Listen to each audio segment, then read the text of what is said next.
সবাই লিফটে ওঠার পরে এই মেয়েটি লিফটে ওঠে, তখন লিফটের ভার বেশি হয়ে যাতে এই মেয়েটি বুড়ি মহিলাটাকে ধাক্কা দিয়ে লিফটের থেকে বের করে দেয়। তখন সবার মাঝে এই মেয়েটি প্রতিবাদ করে বুড়ি মহিলাটির হয়ে। সে বলে কোম্পানির মানুষগুলো এত অসভ্য যে একটি বহুলী মহিলার সাথে এরকম করতে পারে। তখন মেয়েটি বলে, কি বললি তুই? আমি হলাম এই কোম্পানির ম্যানেজার, আমার যা খুশি আমি তাই করবো, কারণ প্রত্যেকটি নিয়ম আমি নিজে বানাই। তখন মেয়েটি বলে, ম্যানেজার হয়েছেন দেখে কি মাথা কিনে নিয়েছেন? এইসব দেখে তো সবাই মিলে উফ বলে লিফটটি চালু করে দেয় মেয়েটি।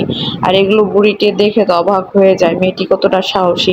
তখন মেয়েটির ফাইল দেখে যখন কৌশলে সে ফাইলটি নিয়ে দেখতে লাগে তার নাম কি, আর মেয়েটিকে বুঝতে দেয় না। সে বলে যে, ও তোমার রেজাল্ট তো খুবই ভালো, তুমি অবশ্যই চাকরি পাবে, আমি দোয়া করি। এদিকে বুড়িটি তার নাতির সাথে দেখা করতে আসে। তার নাতি তো দেখে অবাক, বলে, নানু তুমি অফিসে? তখন বলে, কেন, আমি কি তোমাকে দেখতে আসতে পারি না? তুমি তো আমাকে ভুলেই গেছো, তো আমার কথা তোমার মনেও পড়ে না। বুঝেছি তো, আমি তো তোমার কিছুই লাগিনি।